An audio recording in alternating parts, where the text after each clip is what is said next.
Going live, going live, going live. Well, live is what Gonzalo Lira is unfortunately not doing. Ever again, apparently. He's not doing it. This is I think I was forced to come up and break some sort of silence because that's what killed him. What killed Gonzalo Lira was silence. Not silence by a lot of good men talking, but silence by the people who were involved with the evil of killing him. That's who killed him. The silence of the people in Washington and their allies, the people in Ukraine. You know, the great United States of America is now allied with people who seize men and throw them into jail for speaking what is turning out to be the truth. And he spoke this so long ago. I followed him sort of from the beginning because we know him. We know Coach Red Pill. We know him well. We may like a lot of things that he says, and we may not like some things that he says. I certainly did. But then he went over. Apparently he met some Ukrainian woman and was living there with her. But he felt in the middle of the swirl. He felt there in the middle of the swirl. And he felt alive, and he was doing good things, so he stayed there. That's where he stayed. He stayed in the midst of the conflict. Anyway, welcome in, men. And anyone who comes in, I haven't been up for a long time, so I'm probably under the radar, a lot of people's radar. Hey, it's someone I don't recognize, except I do recognize the name. Arthur Schopenhauer is one of my favorite philosophers. In fact, The World is Will and Representation is one of my most enjoyable books that I ever read. And anyway, welcome in, Arthur Schopenhauer. Yeah, apparently he is. Tucker Carlson reported that his father, Gonzalo Lira's father, reported that he was dead. Apparently he had contracted pneumonia and other illnesses in the prison in Ukraine, so he had contracted some illnesses, and you know, when you're in prison, you're probably, especially in Ukraine, you're probably not getting the best of care. And okay, hey, it's MH now. I recognize MH. And Ancient Lady, welcome in. Things are going good. Let me see if I can fix that volume a bit. I'm working through a Logitech webcam, so I just cranked it.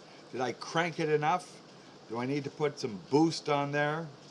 Maybe I gotta put some extra boost. It's been a while. I have to recalibrate all the settings. But yeah, we're looking at a neglect that disposed of one other man. And I know in a war that has been very troubling, that a lot of men have died, and this is a waste of men, a waste of Russian men, a waste of Ukrainian men, and this is what we're talking about here, is a waste of another man. But this one was an assassination. No one else has called it that, but I'm going to call it that, and there's good reasons to call it that, because Gonzalo Lira was killed because of his fame. He did get famous. He got very famous. He got famous on a number of people's channels that were talking about him. I even believe that Elon Musk, the richest man in the world and a very famous person, mentioned his name and his plight, and that did nothing. Even having people, you know, bring this up into consciousness, into the wider consciousness, did not help. There's no help for men. We know that. There is no help for men except the help from yourself and the help from other men who are like me, below the radar. Maybe not MH, because I think MH is above the radar. How you doing, MH? Anyone else here above the radar? Are you being tracked? Are you going to be taken down? I had another video taken down last week. They didn't give me a strike or anything. And in fact, my whole channel will be clear tomorrow. So I'll get all of my strikes and stuff gone, hopefully by tomorrow. And I was looking at that as an intro to get back into 2024, which I believe is going to be, as some people are saying, the Black Swan year. And we've been watching the decimation, just the absolute decimation of truth, and the decimation of men, the decimation of lies, and everything's being decimated. It's like a multiple explosions of all manner. And in fact, in the in the slideshow that we have here, this is way back from June 2022 when I did that show on tit for tat, that things were blowing up this way and that way, and one for another blowing up, and we see that still today. It's out of chaos. It's out of chaos. No, it's in chaos, rather. It's out of control. Order out of chaos? Yeah, well, they got to take it down. Everything's going to burn. It looks that way. It's on a automatic pilot or something. And, you look at what's happening in the West, and it's just stupidity. It's just stupidity. So we've got to look again at who's running the show in the West, and it's a bunch of woke women for the most part. And these people are just driving the economy into the ground. They're borrowing so much money, putting young, unborn people even into debt slavery. Get out, get out. You're going to be paying that off unless there's something to wipe the slate, and maybe that's what they're doing. People are saying, they just got to hide it. You just got to hide it with a big, horrible war. They hid it before, all the lies before. When they manufactured a massive stock market boost, and then they manufactured that sudden precipitous fall to seize so many farmers' lands and then sell it to the corporations, of course. And thank you, David Smith. It's glad to be back up here. Yes. Yeah, I'm not sure, MH. I'm not going to get into anything dealing with that at the present time. I think they're just trying to create more fear, because when people are in fear, they're controllable. And we know that. So if any of you men are in fear, forget it. Be in preparation. Yeah, do that. Be in preparation, but don't be in fear. If you're going to die, you're going to die. And when you die, well, that may or may not be the end. And that's your choice to figure out. But to live in fear, take care, men. Avoid evil. Enjoy the decline, because what we're seeing is the decline, and it's now rapid, and it seems unavoidable. The number of wars, the number of problems are now going up. Everywhere is heating up. No one's backing down. No one is backing down. Like a rational man would back down when he sees it getting out of control, when he sees that other people are going to die. Maybe he himself would like to fight. But when his fight turns into millions, maybe billions dying, then he backs down. But they're not backing down. I don't know. Is the Secretary of Defense even alive in America?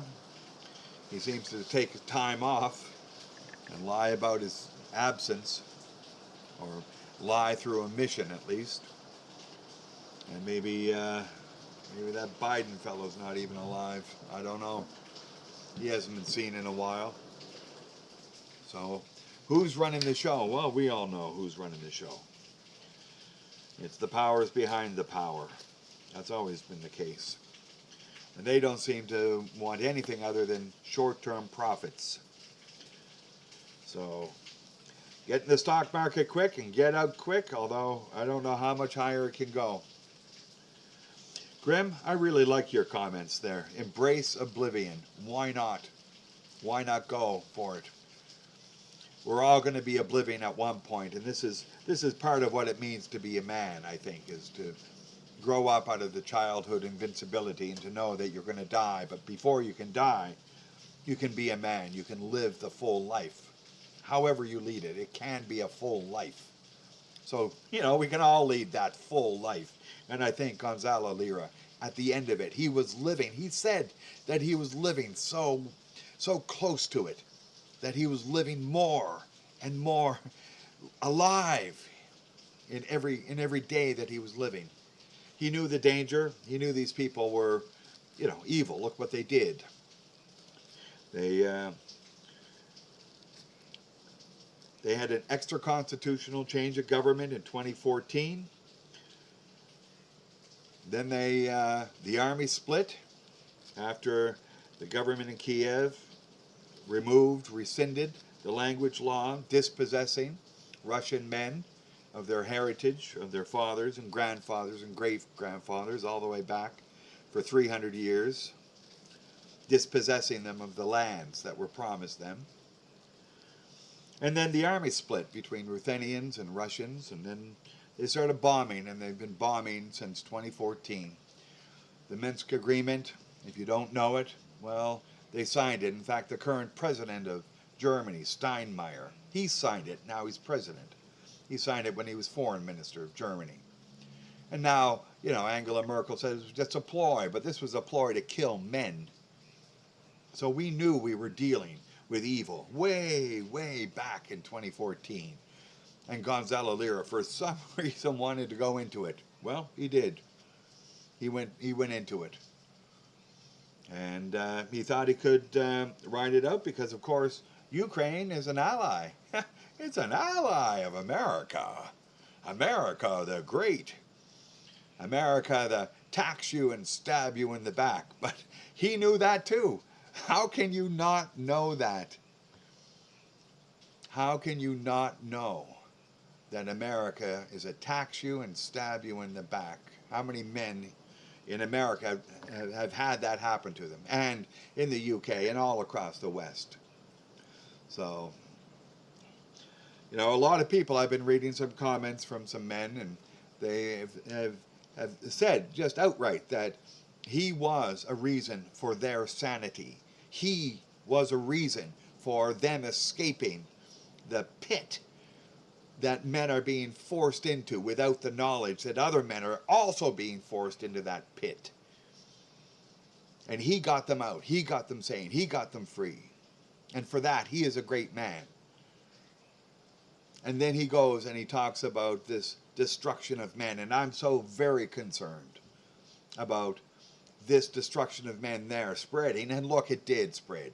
Now it's killing men in Gaza and Palestine. It's killing men there by men who are descended, or actually even from Europe. They moved down. We're told that they can move down to this land outside of Europe. But the condition is that they have to kill other men or keep them in horrible, you know, panopticon, you know, open air prisons. And so they go down there and they destroy themselves. And so here we have another destruction of men, and now they're starting a war over that as well. And you probably heard, the news is out there. It's horrible to follow, but you have to follow it. Because you got to know when the internet's going to go off, right? Any day now, any day. The internet's going to go off, and we're going to have zero information. And all you're going to do is be able to remember back in June 2022, I had this slideshow on of a tit for tat, and I said, watch out. Watch out, because this is going to get worse. And it has. So what we see here is more destruction of men. Men who were lied to, men who were fighting for their heritage. And coming from North America, you know, we really don't have a long heritage, or we say we don't, a few hundred years, but over there they got 1,000, 2,000, 3,000 years. Damascus has been an inhabited city. So yeah, they're not going to be forced out by some, you know, 5-year civil war or 70-year occupation. Yeah, no. Think again. Think again. And other places which have history, they don't think the way we do in North America. They have a memory. They remember. Long, long ago. And long time in the future, they're going to have a memory of this time. The time of the upside down, the time of the backwards and inside out and crazy time and clown world. But we're here to, as we have been since the very beginning, I think we're here to serve as an antidote to each other, for the clown world that we live in, to serve each of us as a rung on a ladder to rise up, each of us. Just one rung, stand on my head and get up and get out of the mire. That's what we do, all of us. Yes, we do. And it's great to see all the men on there. And I know some men are having trouble. Sandman, is having trouble because they've demonetized him and he's trying this. And, the whole scene has moved on because so many men are wise. So many men now, I find, are wise. It's not that Mgtow is lost. It's that Mgtow is won. Yes, Mgtow is won. There's enough men now just staying out. And yeah, okay, you got the PUAs and the other pump and dumpers, and they're all doing that. But now you look at, you say men are wising up. They're not going to dispose of themselves in any way for no value. They're not going to work themselves to death just to fund the bars of their own prison cage. No, men are not going to do that. They'll work enough to get enough money and play some great new video games that are coming out. They'll get enough to go here and there and get a doobie once in a while. Yeah, they're going to work like that. And they're not going to join up with militaries to be sent over in, pointless foreign regime change wars. Why do that? Defend your community, yeah, but why are you going to go make someone else money on your dead body? If you look at my channel, it's always had that horrible picture of the man's head on the gun who died in a war, disposed of himself for someone else's benefit. No benefit to him. And what's the benefit of looking at a future? They take the future away. The British men, did they go over and fight for Britain? Well, look at Britain today. Look at Britain today. Not that there's anything wrong with the men coming up from Africa and Asia and everywhere else to find a land of promise. They're not doing anything wrong. But they're coming up in such great numbers because obviously, with what has happened over the last couple of years, these countries have become economic, basket cases with huge revenue streams from tourism and other types of export earnings. Just taken away, wiped out, and they were living fairly close to the edge, a lot of these men in these countries. And now that was taken away, and now the hope is just to get to somewhere that'll pay you. And I hope, I hope these men don't go to wherever one fast stack is. Well, I know where he is, but minus 42 Fahrenheit. You know what that is in Celsius? I'll tell you what it is in Celsius. It's minus 42. My God. Talk about global warming. It should be minus 50. It should be minus 50. Yeah. Anyway, you're a northern person. You learn to live with temperatures like that. I certainly did. Although no, not that cold, I have to admit. So 39 Celsius and furious rain. Jesus. Yeah. Well, I'm about I don't know, 29 Celsius and light rain. Nighttime here, it's nighttime. So, the world is a wonderful and amazing place. We got a note here. Yeah, no, the war drones. I had pictures of drone killers up on this channel like a long time ago, I think. I got drone killers from Russians. Pictures, those are the first ones I got, but yeah. No, what we're seeing now is the technologicalization. Boy, that's a mouthful. Technologicalization of war. Men are being removed and being replaced by computer chips with armaments attached to them. Oh, great. They can fly, they can walk, they can go underwater. Imagine that. They can go underwater. So what good is an aircraft carrier if you can put 36 or so underwater drones and have them, timed. Boom, boom, boom, boom, boom, boom, boom, boom, boom, boom, boom. Done. Gone. America may have great power in that way, but it's very now temporary. and there ain't nothing they can do to stop it. Now that's coming out, and people are realizing it. They have swarms of drones now. They're talking in Ukraine. The Russians are now swarming. Then we have terms like kamikaze drones. Well, of course they're kamikaze. Who in the hell cares? It's a couple of $100 or maybe $1,000, and it's taken out an airplane of millions of dollars. This is like a good payoff. This is a good payoff, and this is what those Yemeni men are now doing. They're saying they've had enough of the Europeans in Israel bombing the other brown, Asians up there in Palestine, and they're just going to stop the shipping. And they're dying now, but they're using these drones, and they're attacking with a couple of $100 drone and a little chunk of C4 or something. As I said, it can be pretty cheap to be extremely destructive. CJ, welcome in. Thank you for dropping in. Hope you're well, and I know you are. I've seen we've talked in comments and with other men here. I've been still around doing comments. I had a lot of things happening, and most of it was just trying to get my life in order a bit, and the farm here is working better. It's I'm pretty happy about where I've got myself. Preparing, of course, for when it's not going to be so good. So if you're at minus 11, or if you're at minus 42, or even 39, geez, that's hot. I hope you're prepared enough for your bug-in plan or your bug-out plan. Again, the thinking is you don't have to be at the front of the line.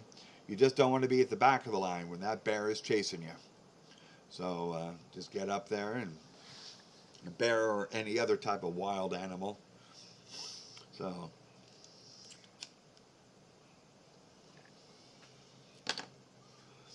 but I'm not here, I suppose, either to be a commenter on events that are going on. There's other people who are doing it much better.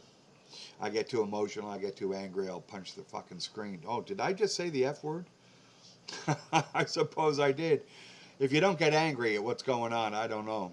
But there's a good way to release it and a bad way. And of course, I'm not going to punch my screen, because then I just have to get a new one. But just seeing all of it go, and of course, it's the feeling of powerlessness and the demoralization. You think someone's on your side as such for sanity, for peace, and then they turn out to be a warmongering maniac, and it's just okay, everyone's got their foibles, but this channel is first and last about men, and when you want to dispose of men in some sort of war, no, you're just going to get me angry about this. And that's what I see happening. So it's spreading there, and it looks like they're going to widen the war up in Lebanon. Who knows? That'll bring in maybe Russia via Syria, and then we got boom, boom, done, done.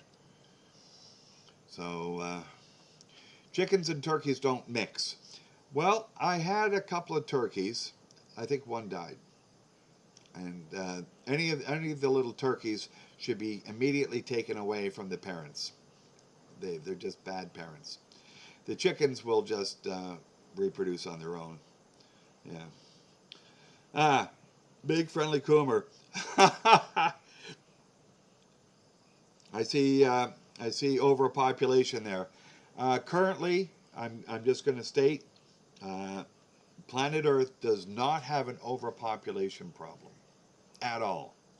Currently, the total of human involvement with the land mass, excluding Antarctica, is 4%. So all cities, all towns, all roads, all farms is 4%. So not to worry about that. And some people are so worried about overpopulation that they're just failing to do what is normal and sustainable for any community.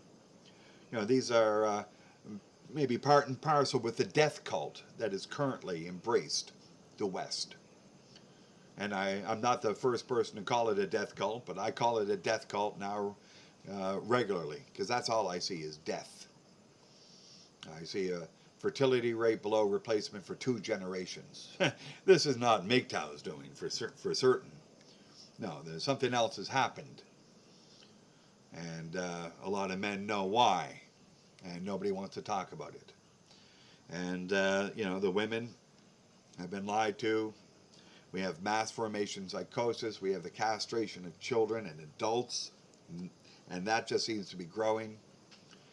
We have the embrace of deviant, fetishized hedonism, aka LBGTQ 1, 2, 3, A, B, C, U, and me. And yeah, how profitable is war? I think that's a question, Arvero. It's very profitable for someone. Yeah. Yeah. No, people are making money of this. Yeah, MM has been up making videos recently. He's fine. He's doing good. And I hope a lot of men are doing good. And I hope a lot of men are moving forward, gaining assets, gaining resources, and making plans. You know, it's not that everything is going to end. It's just that there may be a big change, and you got to ride with it. You got to ride the wave. That's what they say, isn't it? Ride the wave. I'm thinking of the Beach Boys, I guess. Catch a wave, sitting on top of the world. And you can be sitting on top of the world, and the world can be burning. And maybe that's what Gonzalo Lira thought when he went over there. He was sitting on top of the world, looking at it, and something was giving him an energy, an intellectual energy, whatever energy it was. And he was just able to see the situation, and he foretold so much of what has happened. I think he's hit so many balls out of the park that we cannot count them. So if you know about what's going to happen, and frankly, MH, I don't think anything about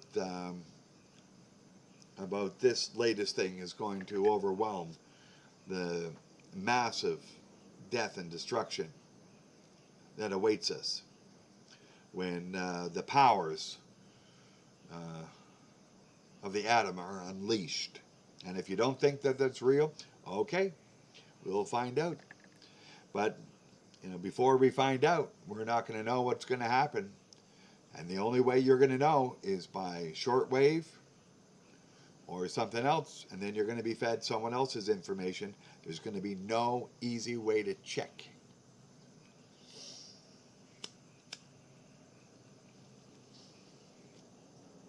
So this is going to be information asymmetry. Information asymmetry.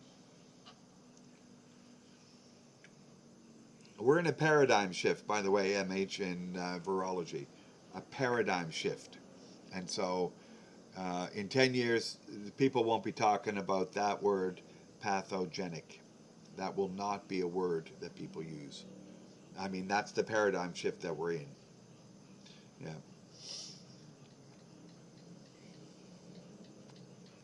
Hey, DMAD50, welcome. Have you ever been inside a Japanese prison? That's a very strange question. Big Friendly Coomer. That's a very strange question.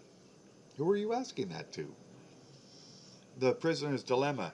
Yeah, well, we always hope that we're with a stand-up guy, and I'm pretty confident that if I was in a prisoner's dilemma with you men,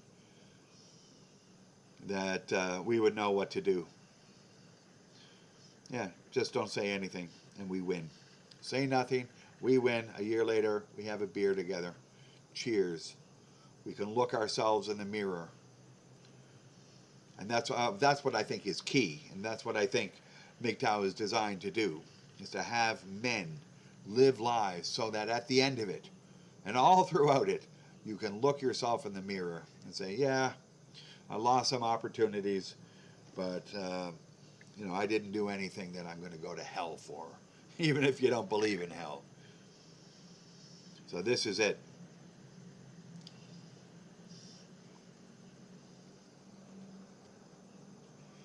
I don't think we want to talk about that, big friendly Coomer. You know, Japan is not a nice place. Obviously, the Yakuza are men who have, shall we say, psych problems, maybe psychopath problems.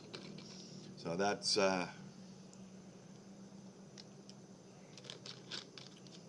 kind of men you find everywhere, and it used to be. You would pretty well figure that out quickly and move on and not hang around those people and warn your friends, and that's it. And I think that's what Mgtow is doing. It's saying, yeah, well, that's what men should do. That's what men have always done. Judge other men and warn your friends. So I think we've got a lot of that here, and we're going to keep it going, I guess. We're going to keep it going under the radar. Got to stay under the radar. This is a distributed system. You get too big, they take you down. They take you down. One fast act, you're probably as big as you want to get. Maybe a little bit too big, but nevertheless, you put out nice stuff.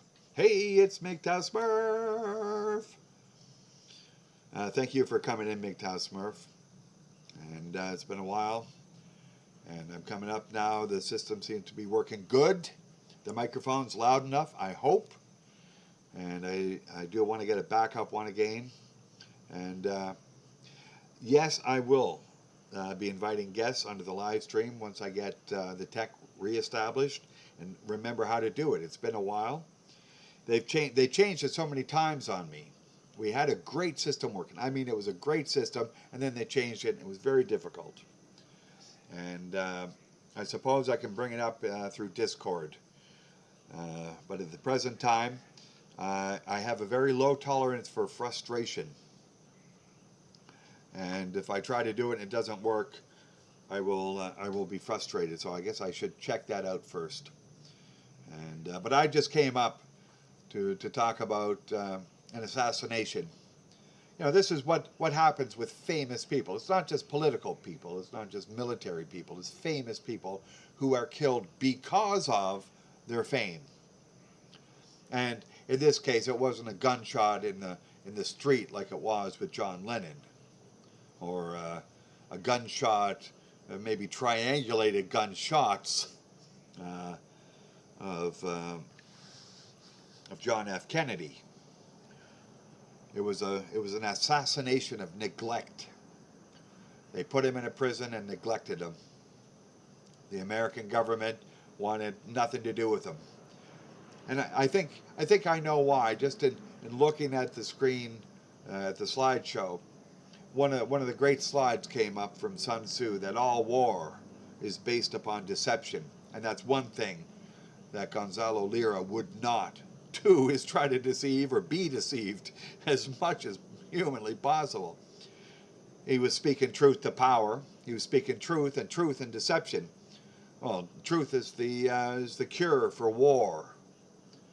And so you cannot have such a prominent truth speaker in the very heart of the war reporting. You have to have lies. And yes, we get lies from the Russians and we get lies from the Ukrainians, and that's what we expect. But that Americans are being lied to, well, they're not even in the war, apparently. They're just, supporting and funding one of the proxies that they've always done. Sometimes for good and sometimes for bad, and unfortunately in my lifetime, it's been almost a complete string of bad, to the point where the whole world is now seeing this. And American men are now in danger from their government's actions. At some point, there will be collective punishment. And it won't be because there's a requirement for collective punishment. There's just going to be collective punishment, because that's what's going to happen. So we are into a dangerous time when you invite just something that results in collective punishment as a side effect.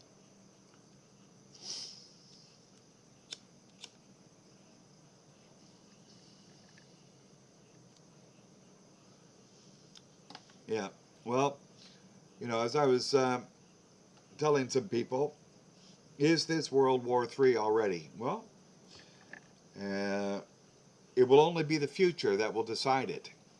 And that's the funny thing about this. It wasn't until after World War II ended that they tried to put a date on it. Was it 1941 when Pearl Harbor happened? Or was it 1939 with Warsaw? Or was it, 1933 with the Japanese invasion of Manchuria? So when did the war actually start? Well, you look back and you say, well, boom, boom, boom. It had multiple starts. And the slideshow, again, is going back to, I think, what looks like industrial sabotage, and I still think it's going on. Here and there, here and there.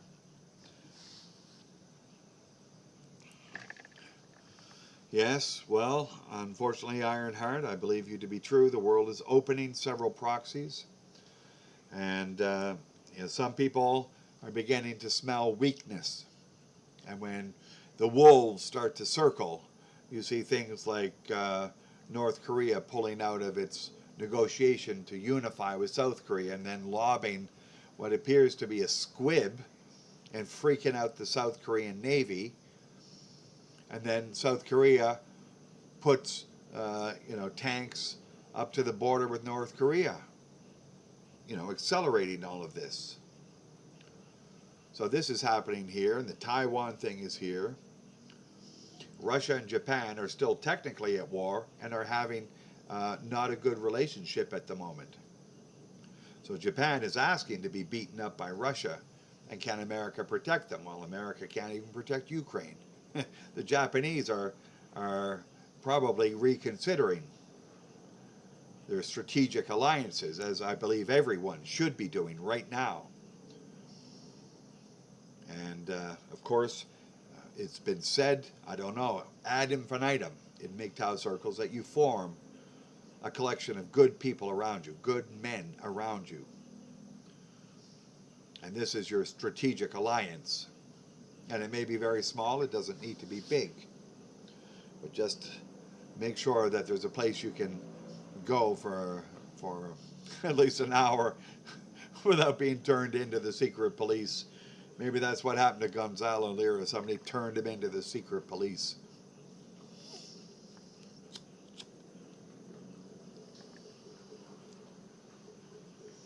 So we're not worried about the secret police yet in most places in the West, but pretty soon we see rumblings in Germany about banning the second largest party in order to save democracy. That's basically a contradiction in terms. So you gotta be taking psychiatric pills to maintain that level of cognitive dissonance, or maybe it's just pure evil. It's hard to tell today. And then what happened in Poland? So they elected this new guy Tusk, and he shut down the television stations that were against him, and then he arrested two former members of parliament, or current members of parliament, who had been involved in a corruption case but were pardoned by the president, which apparently is the way it works in Poland too. So there's no reason at all to arrest them, unless you're going to usurp the power of the president, which is apparently what they're doing. So, we see European democracies breaking down. And this is not going to be helpful in the long term to provide any type of stability. So if you're looking for stability, think of stability on quicksand. Now you got to have something to hold on to, but you can walk across quicksand if you're real careful. You got a rope. You got one of those sky hook ropes. I got a sky hook. I can go anywhere. Yes, unfortunately, I think you're right, Mgtow Smurf. Greedy and corrupt, they have a vision, they want a virtue signal, and they're getting large amounts of money from people who are profiting from this chaos. This is manufactured chaos. As I said, The Minsk agreement would have just resolved the problem. But no, they didn't want to do that. They wanted to ship weapons into Ukraine. They wanted to bring Ukraine into NATO so they'd have another, expansion of weapons, another bunch of slaves, the Ukrainians, to pay for all of these weapons. And all the money goes into the pockets of the corrupt Ukrainians and the American military-industrial complex, otherwise known as the MIC, coming to your town. Oh, well, it's already fucking there. It's everywhere. It's apparently everywhere. The China and Taiwan situation, David Smith, it's, I don't know, they were flying, dozens of planes in Taiwanese airspace just to freak out Taiwan. Apparently there's an election going on in Taiwan, and if the wrong party wins, look for an invasion the next day. It's just going to be that simple. They're not going to let that party take office. So, but China's not going to be stupid about it. What they're going to do is they're going to create some other destabilization in order to start a hotter situation, and then in the midst of that confusion, then they're going to do it. And that may happen very quickly. So I don't know. Russia has an election, but it looks like Putin is the most popular politician in my lifetime history. So this is what we're looking at with China. They're stable. They have an elected leader, almost elected for life, is he now? I don't know. But they have a stable political situation, and they're going to take Taiwan one way or the other. They would probably prefer not to fire guns, but they said they were willing to do it. They consider Taiwan a renegade province. Renegade province. And, you look at the extended history of China, they're not going to move quickly. They weren't ready to absorb it maybe 60 years ago. They just weren't ready. Now they are. So, they're just biding their time. When's a good time? They've been talking about the Palestinian issue, and they've put strong words in the United Nations and other places on what's happening. So, they could just come in and say, we're going to do something about it because nobody else will. And India might support them on that, make friends. As I got some information from an Indian ambassador talking, and the whole narrative has switched. And China and India and South Africa and all the global South that they're called, or the brown and black peoples of the world, don't like white Europeans going into brown Asia and killing brown Asians. And they're tired of that, and they're tired of other white Europeans supporting it. So they're getting wise. They got the hand phones. They got the internet. They're not ill-informed anymore. I mean, generally the population is not ill-informed anymore. So this type of narrative is gaining traction. So if they keep this up in Israel, it's going to be, I think, the foundation of a global race war against white Europeans. And I hate to tell anyone out there, white Europeans are not the majority of this world. And the Russians are on the side of the global South in this, so for the most part. I don't know if you know, but the Russians have an oblast that is a Jewish oblast, way out East Russia. They have a Jewish, homeland, an oblast there for Jews if they want to go there, which is sort of, Jewish friendly, whatever that would be. They have a lot of ethnicities and maybe cultural groups with their own oblasts. And this is one of them. So, they have a moderate position, but at the same time, they want to make friends with the global South because they know what's going up and they know what's going down. And what's going down is, unfortunately, the place, where I come from, Canada, and the place where you come from, America, and the UK, and Europe in general, and anyone who's tied to these places. So the ties that bind are being unbound. So unbind yourselves, free yourselves from the binds. And I think that's the message, to go your own way. Unbind yourself and go your own way. Now, if you want to get famous, like Gonzalo Lira did at the end of his life, he was certainly, pretty famous as Coach Red Pill.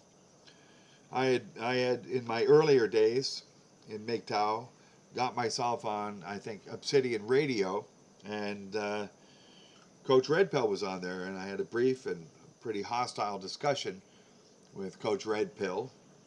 I recall that he thought that it was good for men to try to hook up with women when they're young, otherwise they would be seen as incel virgins, although I don't think he used that term. And I disagree with that fully. I still do. And I still disagree for the same reasons, that why risk? Why risk the danger? The juice is not worth the squeeze. I'm going for that one. So don't endanger yourself for no value to yourself. If you got to do it, leave the country, use a pro, do something smart. But don't go out there to prove to anyone, even yourself, because the women of the West are just not worth it. They are not. So, Mgtow Smurf. I think we have a Buddhist monk in the house. Buddhist monk in the house. Isn't that a Buddhist saying or something? Live in the world, but be no part of it. That strikes me as like a Buddhist type of approach, and that's it exactly. That's what you should do. You got to interact with the world to some extent, right? If you're in the Western world, you gotta go shopping, you gotta work. Okay, how much are you adding to the system, and how much are you taking away? So, just to balance it out, but be no part of this game. This game is a losing game. This game is a game that stops you from looking in the mirror. Oh my, look at that. Wrong. I was wrong on my call. Yeah, it's in the Bible. Must be Paul. Is it Paul? Paul was a good Mgtow, wasn't he? Paul. Apparently Paul wrote most of the New Testament, or large parts of it anyway. But he was a bachelor, and he said to live the monk life. And that's what you should aspire to, and I think that's a great way to do it. If you can aspire to the freedom of whatever it is that most men get trapped into, then you're doing well.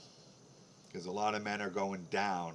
The Chads are going down one at a time. The famous Chads, they crash and burn like we see them crashing and burning. Rich and famous one day, broke and working at 70 years old. Like Robert De Niro the next day. My God. Oh, anyway, yes, he would have been wiser to live in the world but be no part of it. I think, the stand-up guy for that right now is still Leo DiCaprio. He dabbles, but maybe he's smart. I don't know. It came out recently, I just saw a headline. Taylor Swift is a government psyop. I might give you that, but did you know that she's a guy? Like, that's out there, right? I don't know. And then she made an album. Once that started to trend, she made an album, I'm a Man, or something like that. God, that was brilliant. Now you can't do a search on it because you just get her, him, I don't know anymore. They're trying to confuse this. This is part of the death cult.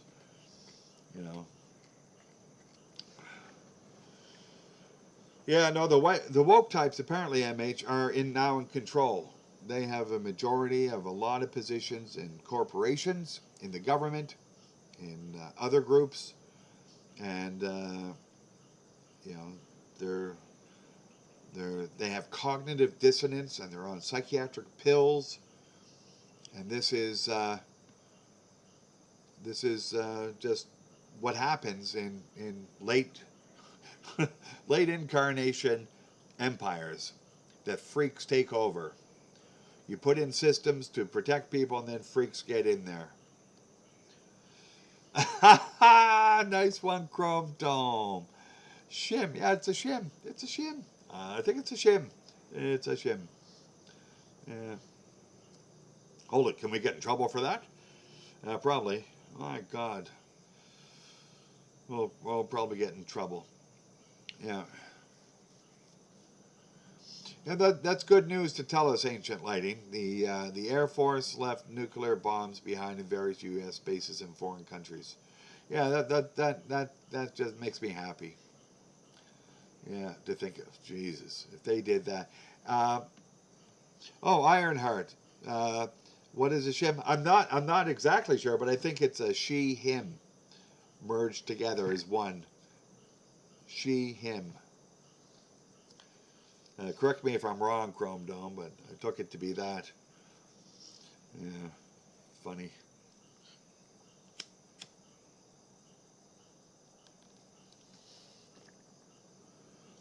But I forget who the channel was. They took him down in YouTube. They just took him down. I think it was like Mr. Ed or something like that. He did all of the like the ratios between hip width and shoulder width and armlet and the fingers. Now each one isolated is not an indicator, but if you got a whole bunch of indicators, it's pretty clear. It's pretty clear. Yeah. Yeah. I know. These people, they're tortured. Something tortured them. And when I first came into Mgtow, my question was about these trans people. Were they becoming trans because of all the negative images of men and boys that were around here? I think it's true. If you're only told that men are bad, boys are bad, toxic masculinity, what I heard around the dinner table when I was young, male chauvinist pigs, that if you hear that enough, then you don't want to be a man. And so you try to imagine yourself having a better life as a woman, and then you go get the snip snip, and you're not looking back.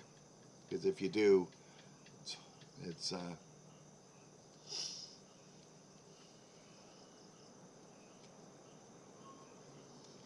yeah. No, I think I got it right, Chrome Dome. Thanks. Thanks for that. Yeah, no, the simps.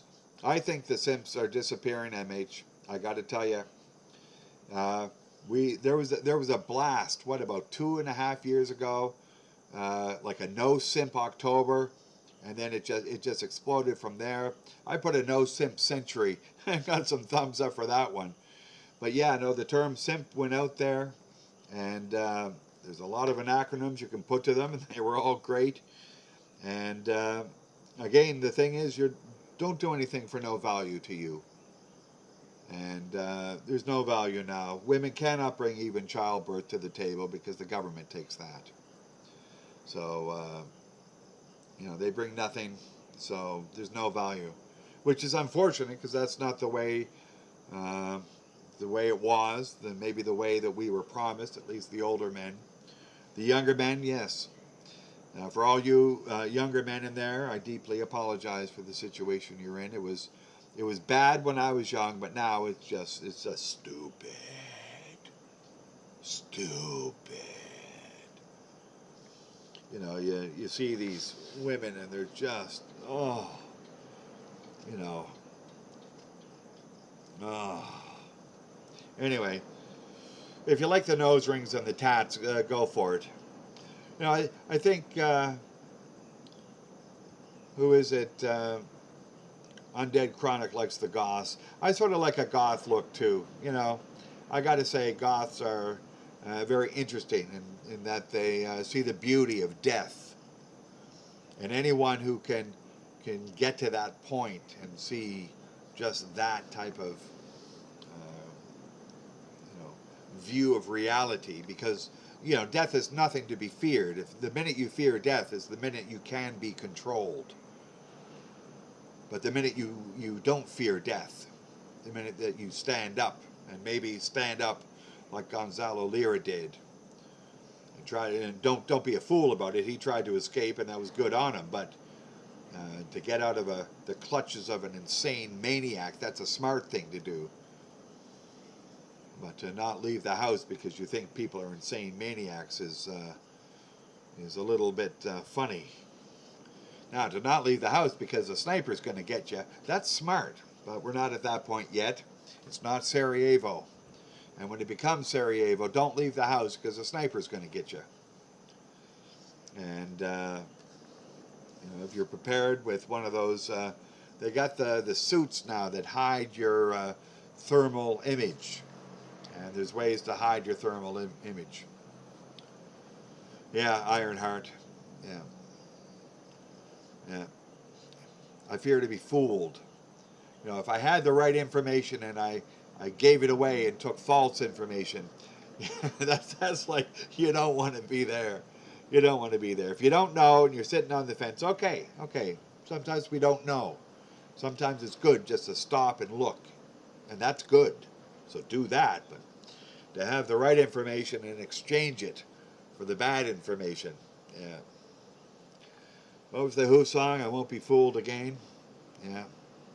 It's not that I don't trust the mass media. It's just I think that everything they say is for a manipulative propaganda reason. So they put little hints of truth out there, but it's too much of a waste of time to spend much time on them. They're bought and sold. When men are bought and sold, we're in a bad world. And now with the corporatization of our community, it's bought and sold. Everyone doesn't want to lose their pension. Nobody wants to rock the boat too much. And so it's a pretty steady spiral downwards. It's a spiral downwards. There is a book called The Rise of the Meritocracy, written in the 1950s by a British guy. In fact, he's the guy who invented the term meritocracy, rule by those who have merit. And in principle, it's a good idea, but what happens is it becomes fossilized. And people just get like a piece of paper to show that they're competent, when in actual fact, no, they're not competent. And that's what we see. We have incompetent people in the highest positions of so many institutions, organizations, governments. And this is the rise of the meritocracy. And people who should be making tough decisions didn't rise to that. What we have is ass kissers. So it's the rise of the ass kicker. Yeah. Yeah. Gray Man. I think we need a song. Gray Man. That's probably too nice a song. Gray Man. Gray Man. Gray Man. Gray Man. That's too obvious too. Let's sing a song that no one can remember. Be the gray man. Be the gray man. Be the gray man. There. Nobody can remember that one. Good luck. Everyone here, do you know how to be a gray man? Do you know how to do it? Do you know how to look like you were never there, but you were maybe, but no, you weren't. Yes, you were. Yeah, see, like that. That's being a gray man. And so that's what we need to. That's what we need to do. And then we can move forward and walk around, and nobody knows we're there. Nobody's going to arrest us. This is the whole thing about Gonzalo Lira. He was not a gray man. He was a very vibrantly red-hatted man who drew attention to himself. And maybe that's what he wanted. Maybe that's the fireworks that he wanted to go out of his life being remembered as a stand-up man, as a truth teller in a time of deception. And, well, he will be remembered for that. He certainly will. Not only in the Mgtow circles, in the red pill circles generally, those that are adjacent to Mgtow. And now he has a whole new fan base in the geopolitical circles. Right now I have a number of geopolitical channels that have arisen and provide information which I verify and Not all of it, of course, but it seems to be consistent with what I verified. And he was there, being interviewed by top shooting people. Everyone knows his name. He got famous. He got assassinated. I don't know, is this the first assassination of World War III? Is this the Franz Ferdinand moment? Oh my. You know, if something comes up that that enough Americans wake up to the fact that their allies are killing their citizens who for speaking, maybe Americans will wake up, and then the powers that be will be in a little bit of a confinement, shall we say, as to the impending and upcoming election, which the powers that be, which are the establishment, don't want to see the anti-establishment candidate win again. But hopefully the anti-establishment candidate has put vote counting as the main energy over the last 4 years. Because as Stalin said, it doesn't matter who you vote for, it matters who counts the votes. And if you got machines run by a company from Canada, where I'm from, oh, sorry, I shouldn't have laughed like that. That sounded too much like, what's his name? Nelson from The Simpsons. I love that. Yeah, you're going to get it now, because what's happening is Canadians are counting Americans voting, and Canadians, you know, they can't even be investigated because it's a foreign country. My God. Thank you, Father No. It has been quite a while since I've been up. I came up once to test a couple of weeks ago, and I guess I was looking for something important enough, I believe, to come up and say something about. And I believe that the assassination of a man who was in or adjacent to this great community of men, who most of the men know, is an event that we should take notice of. And I know a lot of men have gone up and made a video on this, and I think it's a good testament that good men won't be forgotten, at least for some time. Eventually everyone will be forgotten, right? But at least right now we can say that the people in Washington murdered one of their own citizens. Murdered. This was a murder. This was an assassination. Had he had access to health care, had he been free to come and go, he would have been fine. He wouldn't have caught pneumonia or had the ability to treat it better, or fly out to some place and get some treatment. Go to a nice spa in Switzerland, in the crisp air of the mountains, without pollution. That sort of bullshit. Yeah. Yeah, Mgtow Smurf. Lira was Coach Red Pill. Yeah. Oh yeah, Father No.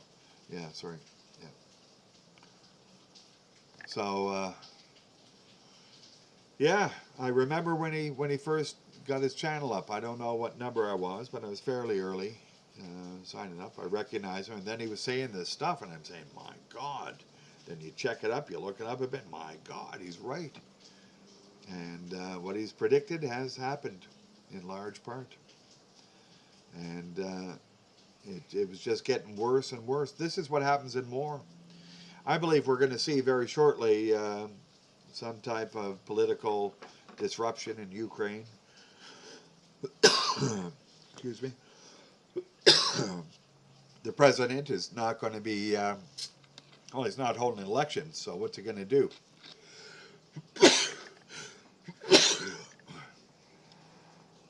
Two coughs, two sneezes. Wow. Oh yeah, and the rain just stopped. That must have been a signal. But yeah, he said what was going to happen. They didn't like it. And now They murdered him. The people in Washington murdered him. The people in Ukraine murdered him.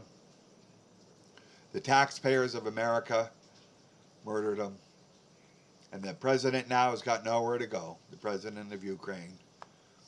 And I can't remember specifically, but Gonzalo Lira probably had something exquisite to say about Zelensky. And so what's going to happen to him? He's either going to resign because he ain't going to be voted out because there's no election. This is what democracy is all about. That's why America is fighting for democracy, so that a country does not have elections. Oh, really? That's great. So this is not going to go down well.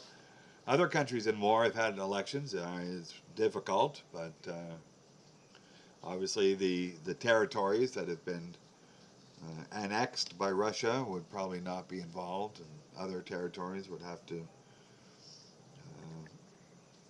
have special consideration. But yeah, why not hold an election? Would they be voted out? Probably. What Ukrainian now thinks that they did a good job getting this radical ideology in there, and don't think it's not. The radical mustache man ideology is there, embedded throughout the military, throughout the government of Ukraine. And you look it up and it's just, you know, horrible things. 1488, Black Sun stuff, you know that?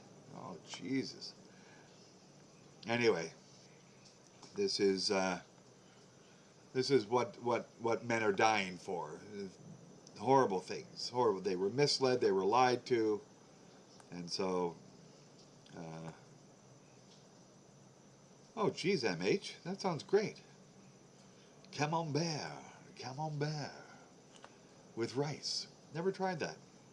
I would have trouble getting camembert here. No one speaks French, for fuck's sakes. Oh, excuse my French. Oh,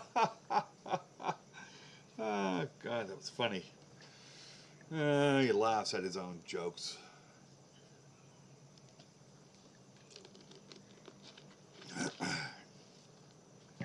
Yeah, well, I think Coach Red Pill, he had over 300,000 subs. Is his channel still up? You know, are you talking about Coach Red Pill's channel? Anyway, yeah, I think he had over 300,000. You know, he was very, very eloquent, very good at speaking, and he did have a good understanding of the plight of men, especially young men. And this I think is a savior. He was one of them that was there getting the message out, very strong and good. I don't think it was Mgtow. I don't think he fully understood it. I don't think he fully understood the danger. I think he thought that you could skim through it, but I don't think a lot of men are skimming through it. How many men are pregnancy and trapped, for example? Oh, but she said, shut up with she said. You know, oh my God. How many Chads are taken down? Yeah. Monsoon season where you are? Yes, it is. It's rainy season. It's raining again. It's raining again. And let me see. It's been a good rain. Like a couple of days rain, then a couple of days sun, a couple of days rain, a couple of days sun, and so you know everything's growing well, and the birds are happy. I had to fight with the sheep today, and I'm getting some more sheep tomorrow. You know, just stocking up, right? Stocking up. Lots of grass.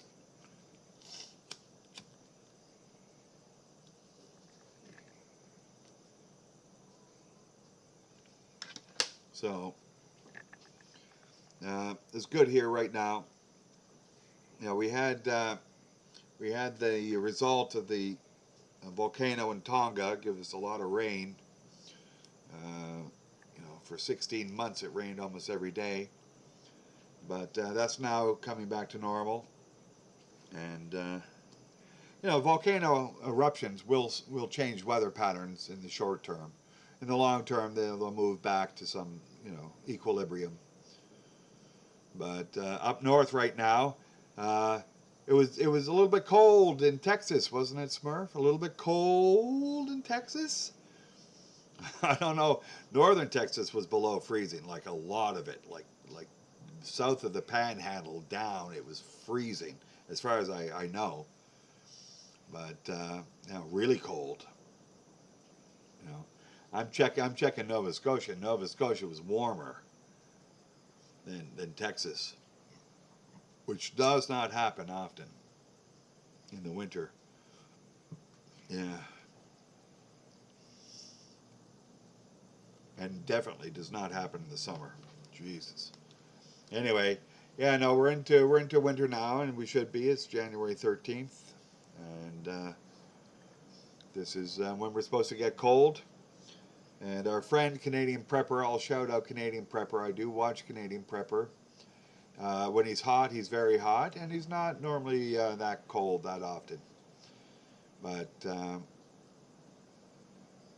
oh well, if it's not getting cold, then you're not going to get cold. I think it's shoved back up.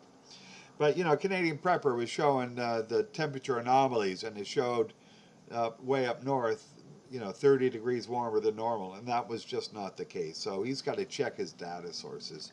I mean, really, so many of the data sources now on global temperatures are horrible. They adjust raw data. They do other things that are just not appropriate at all. Yeah, earthquakes. Geez, I've had a number of earthquakes recently. Earthquake. Not big ones, just little ones. I'm not really in an earthquake zone, but little tremors. Yeah.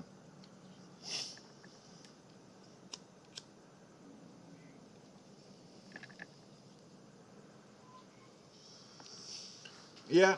Oh yeah. No, Nova Scotia normally gets more snow than Texas. Yeah. But it doesn't get really cold like Edmonton, Alberta. No way.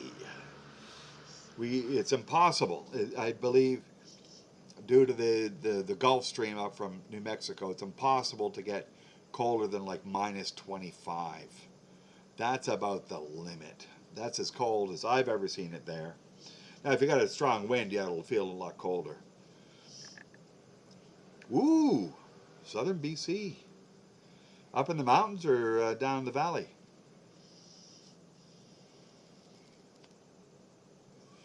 But it can't be Vancouver. I don't think Vancouver gets that, does it? Maybe once in a generation or something. But minus 30, geez. Anyway, this is wintertime. Enjoy it. Enjoy it for what it is, and yeah. Arvero, great one. Yeah, it could be. Shook me all night long. Yeah. I got to remember that. Get it up on my playlist. The quick hit for the song as the earthquake's going. Yeah.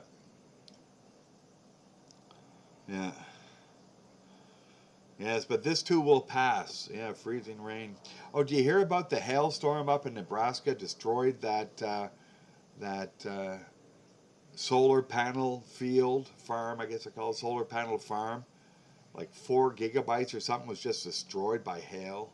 Ooh, man. Yes, MH. Maybe I'll do a one on the Revelations.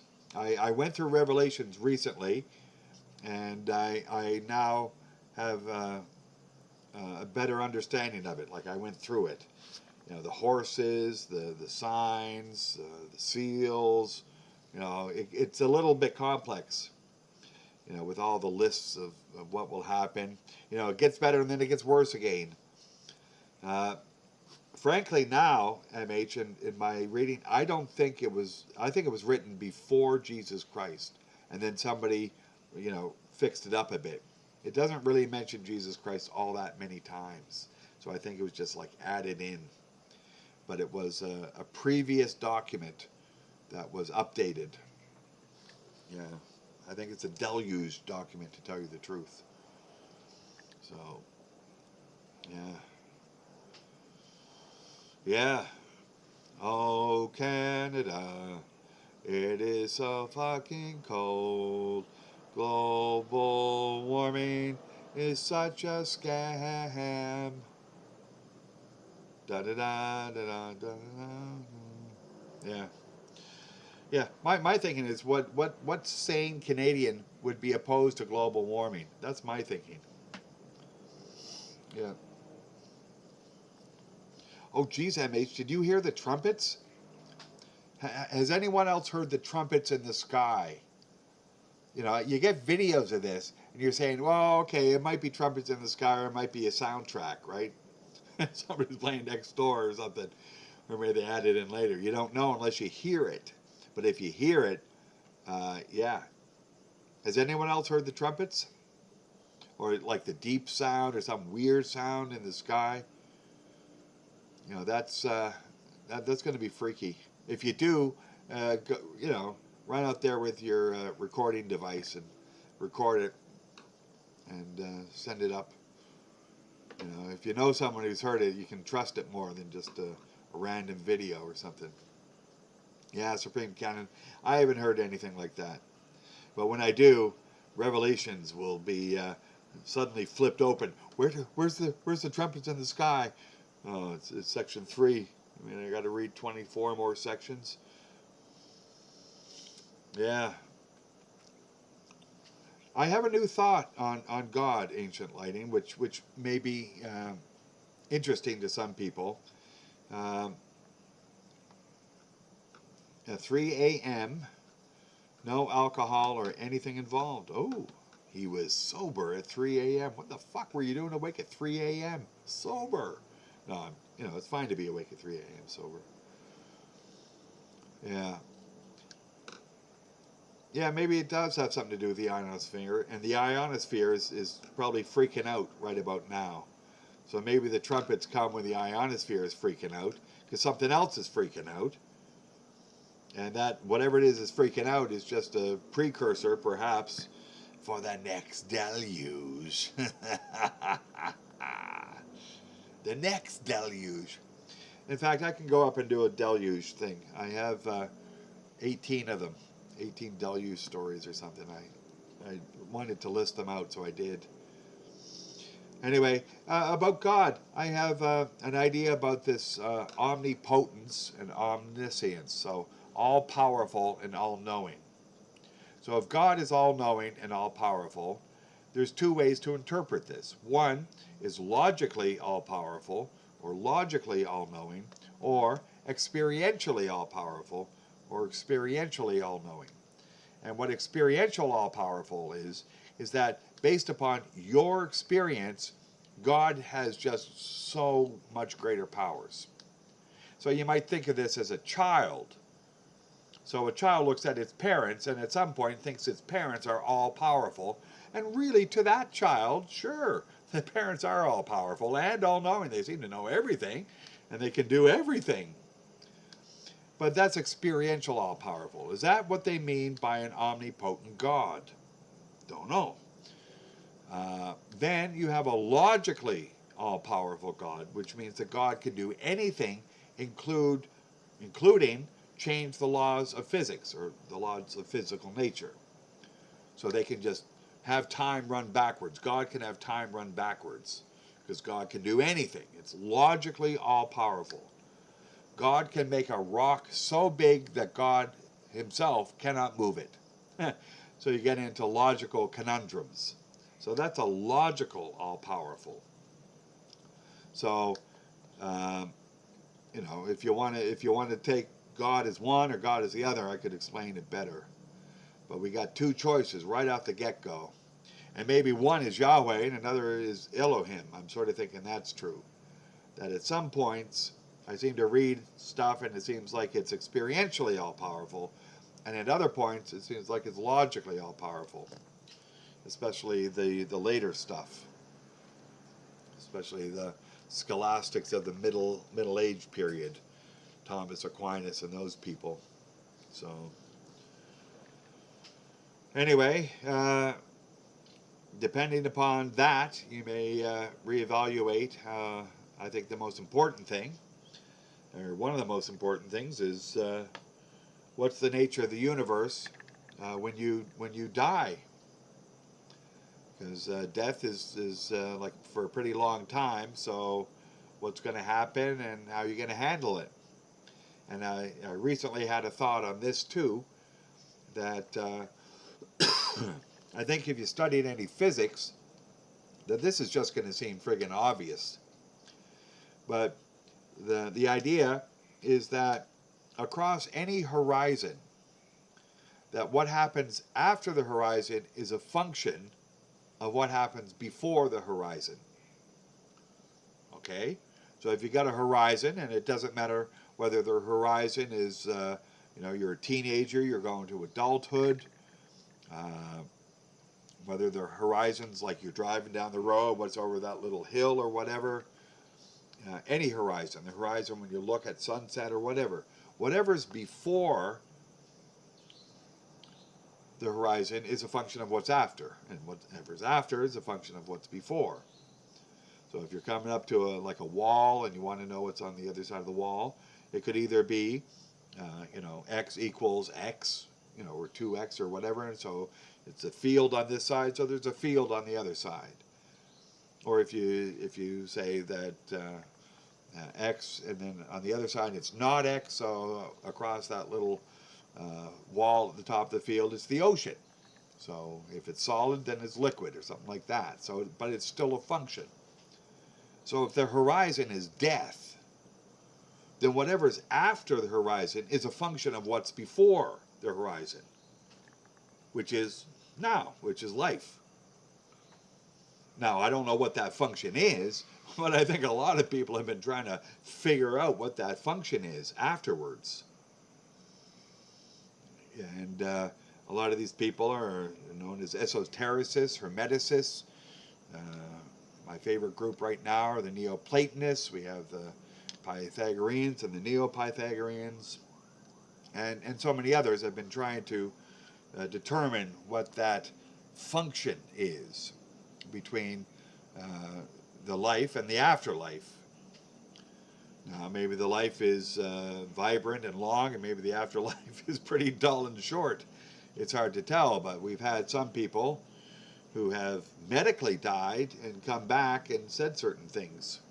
And one wonders if they say certain things and basically the same person comes back, that whatever is looking out at your body is not caused by your body.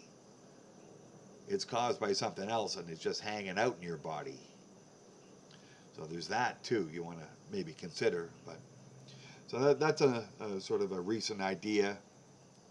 And indeed, ancient lighting, sacred geometry is one of the ways that we can determine a function between this side of the horizon and the other side of the horizon. But I don't know that it follows that we're all dead now. No, we all will be dead. But later on, it's going to change. And maybe life will just be differently evaluated.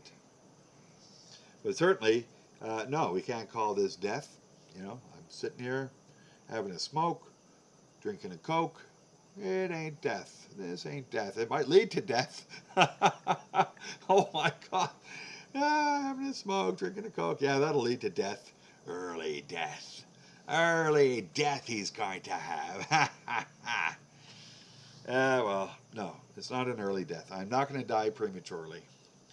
I'm now 60, and that's basically, I'm going to say that I've made it to basically average age, maybe a little shy of average, but not enough to even complain about. So I'm coming up to not prematurely dead, and so enjoy the cigarettes, enjoy the Coke, everything in moderation, including moderation. So, I don't know about the Mesopotamians saying that, MH. I don't think that's what they're saying. Uh, the Egyptians certainly had a completely different opinion, but the Mesopotamians, the Chaldeans, uh, they were looking at things happening, especially uh, as interpreted by the Neoplatonists. Like they were like in on this, full on, full on stuff. So yeah. Anyway, I'm reading some rather heavy books that maybe I had exposure to at university, but I'm delving into them. And this is taking up a lot of my time, just to try to focus long enough to read this stuff. It's pretty hard reading some of it. Pretty weird, weird stuff. I don't know how they knew what they knew way back then. They seem to know things they shouldn't know, and that makes it strange. You know, we've been here before. This is the Mesopotamian, is ancient Mesopotamia is the beginning of the wider Western civilization in which we are now living. And what we are seeing is not the end of Western civilization. No, no. It's not going to end with whatever happens here. It's going to be reformed. And the capital is going to move. The capital is currently, you know, based out of Washington. You know, New York and the other places. But yeah, Washington. And before that it was in London. Before that, Paris. So this is the Atlanticist incarnation of the capital of the wider Western civilization. But way, way back, almost 6,000 years, it was Eridu in Mesopotamia, and then maybe Thebes in Egypt, and then Susa in Mesopotamia. So these places had the capitals, and they all got obliterated. Yeah, really. There's nothing left to some of these places. There's nothing left to Eridu. There's nothing left to Susa. There's nothing left to Ctesiphon. Baghdad got completely obliterated, rebuilt. Rome, Athens. These places just got messed up. Yeah. Yes. Anu and Ki. Yeah. They don't seem to be human, MH. That's what I'm telling you. All the carvings show them with like wings and spaceships. I don't know. It's what did they know way back then? Well, they knew about writing. I got to say, if you try to get into Sumerian writing and the cuneiform script, it's like an incredibly sophisticated and advanced language. It's very difficult. I've been looking it up. I've been trying to get some sort of headway into it, and it's very sophisticated. So one wonders, how did people just rising out of like a village arrive at an extremely sophisticated language? Like bingo. Like, how did the greatest pyramid be the first pyramid that was built? Like, that's weird. Normally, you build up a bit and then you go down a bit. No. Just let's build the greatest one first, and then it's all down there from there, all downhill. It's all downhill. So right now we're at the wider Western civilization. The capital's in Washington, but Washington is a swamp. It's a cesspool of yes men, ass kissers, and just plain old psychopathic morons. So, maybe it does, MH. Cuneiform may have a numerical basis. It may have something else. I've got a dictionary. I go through it occasionally. Yeah. Is that true? The Bible doesn't mention Marduk, but it mentions some of the kings at the time, right? Some of the kings who would have been familiar with Marduk. But Marduk was just a reincarnation of Namu or something like that. It was a later name for an earlier entity, like the head god. So MH Books.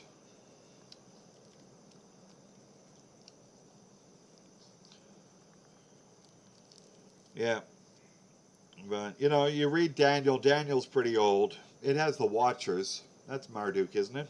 Marduk's a Watcher. So you got a Watcher. And,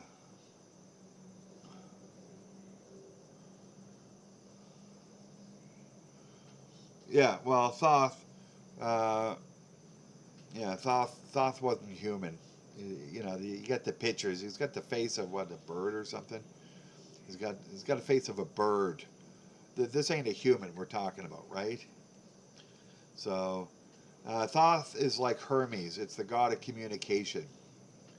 And so if you're, you know, you want to write better, you pray to Thoth and you can communicate better.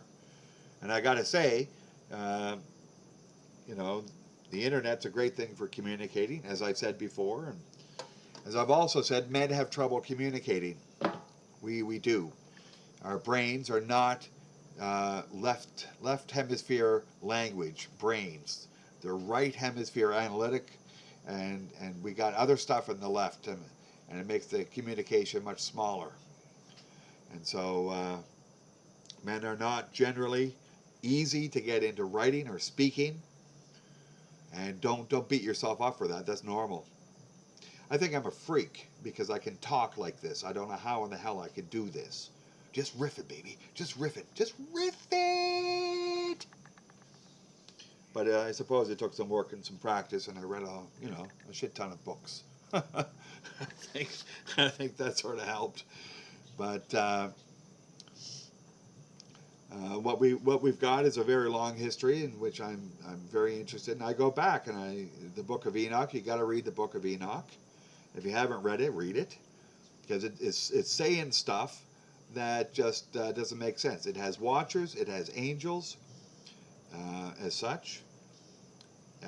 It has gods, and yeah, and there's crossover in that book. But the Book of Enoch, Enoch was what, Adam's son, right? So Enoch was the son of Adam and the great-grandfather of Noah, something like that. And, you know, I read it. I got a whole bunch of Apocrypha documents, and even in the Bible proper, the edited version from the Council of Nicaea or the Council of Rome or the Council of Constantinople, you know, one of them, that Noah was concerned that one of his kids was a hybrid from one of these, non-human sentient creatures, and so asked his father to ask Enoch whether his son was from was human or was like a mix, like a Nephilim baby or something like that.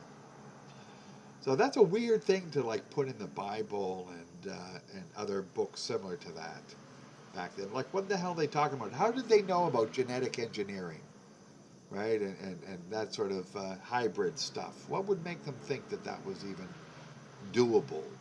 You know, interspecies children. And I got to say, I got a little bit of that going on in my yard, because I got a duck, and it like does other species of ducks and stuff. It's one of the ducks that can do other species. So I got interspecies stuff going on in my backyard. Yeah. Anyway, so we've got, this is, hey, Stone Reaper's here. Hey, Stone Reaper's here. How you doing, Stone? Nice to have you in. It's been a long time since I've been up, and we've been up. We were up together, I think, the last time, weren't we? We got that worked out, now that I remember. But I came up today. I came up today for another man, Gonzalo Lira, and he was talking about the crisis that we're in, and we are in a crisis. I don't know how close we are to a complete degradation, and it's a degradation of decency. It's a degradation of life itself. I don't know how close we are. I don't know whether we've had a Franz Ferdinand moment. I thought maybe the assassination of Gonzalo Lira might be a Franz Ferdinand moment. The moment that was the tipping point when somebody will point back and say that this did it. There's something resulting from this action. I don't know. It could be anything. It could be the Houthis you know, getting bombed by America and then bombing back immediately. Apparently, they shot back today. They just shot back today. And I was thinking about this and talking to people and saying, I'm liking the Houthis more. They remind me of the Scots in my blood. You know, the Scots and the Irish. They were both great fighters because they didn't have any fear. They were unpredictable. They had no fear. And they were, in some way, indomitable. And the only way they lost is by, you know, the superior numbers of the British or whatever. But man for man, no, they were superior. And there's a number of groups. I think the Rajasthanis in India are the same way. Like they're extremely dangerous fighters because they have no fear. And the Scots were like that. And so, you know, this is what I'm thinking, you know, that they've triggered it like a bee's nest. You know, they're just gonna create a storm of violence and as I say, degradation. Degradation is the word. Degraded. They're going to degrade life itself. I don't know. Are we there? Are we there? I don't know.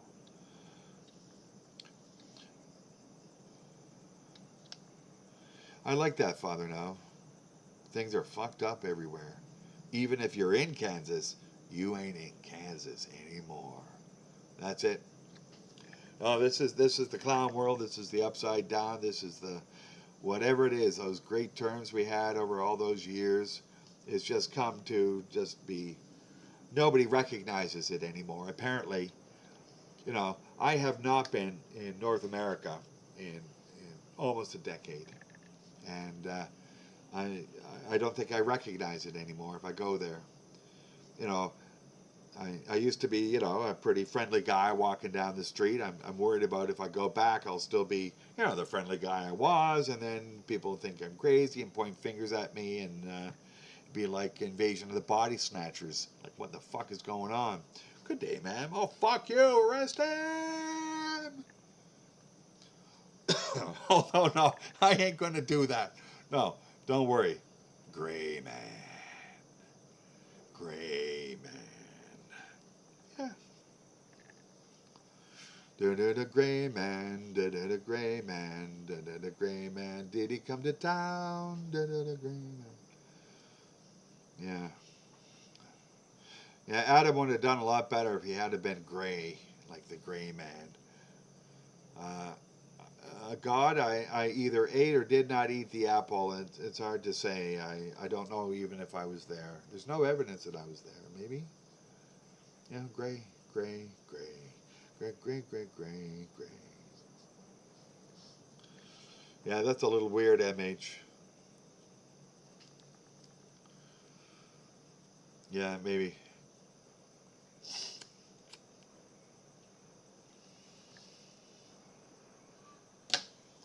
But if he wasn't Adam, he could have still been Adam Cadmon. That's a weird idea.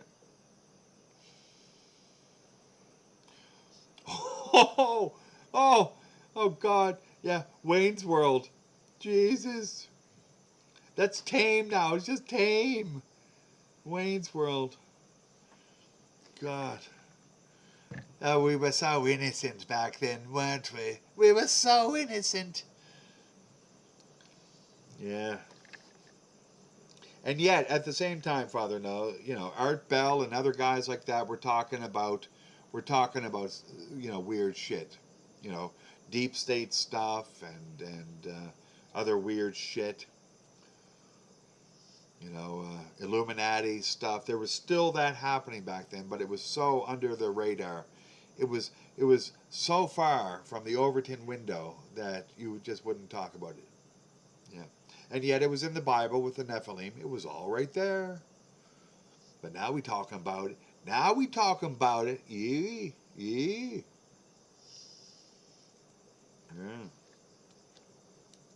We talk about anything. Because we're men. We can talk about anything. We've gotten damn stupid on this channel. I can testify to that. We've gotten stupid. We have gotten utterly repulsive. I have repulsed myself on this channel on numerous occasions, and I don't look forward to doing it again, but I probably will. Unfortunately, yes. And I have been repulsed by many of you men in the chat, and I thank you for that, because there's nothing more satisfying than being shocked by something. Yeah, we could have been script writers for Wayne's World. Wayne's World 2024. Yeah, we need a new one. Yeah, he was a tinfoil hat generator. Yeah, progenitor. Yeah, he was almost the original. Yeah, Cheech and Chong. Yeah, Labrador, man. It's Labrador. My dog ate my stash. I had to follow it around with a baggie. The fuck, man, that was funny. Yeah, how is George Snorri? I think I recall him. You know, I don't get that channel or whatever it is. It's on radio, right? It's on radio. But I think I've heard good things about him, but I can't say for sure. You know. Thanks, David Smith. Thank you for your revulsion. Yeah, God. Yeah, you know, when Frank Zappa songs become, you know, the calmer down from the insanity that you see, you know you're in trouble, right? What would be worse would be Captain Beefheart. Yeah, put some Captain Beefheart just to calm the nerves. Jeez.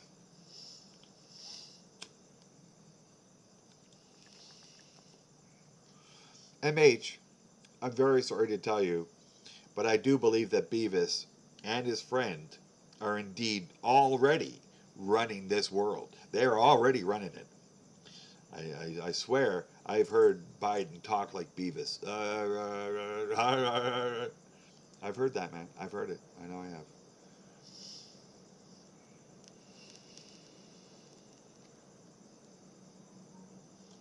Yeah. Nice one, Father. No, yeah, Maui Wowie. But it's got some Labrador in it. Yeah, fuck. Dog shit, man. Great. Oh. And now, you know, that's pretty tame, especially in Canada, because in Canada, you know, it's all you know, legal now.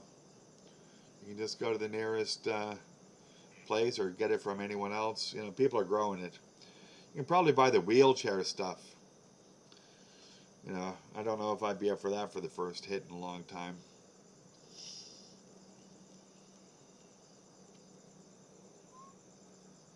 Yeah. As it should be. You know, it's lawful, and this was part of the problem in the West. They made lawful things illegal, and I believe they made unlawful things legal. And one of the unlawful things is the assassination of Gonzalo Lira. Spending money to a foreign government that then kidnaps and then assassinates your citizens. And you don't say anything about it publicly.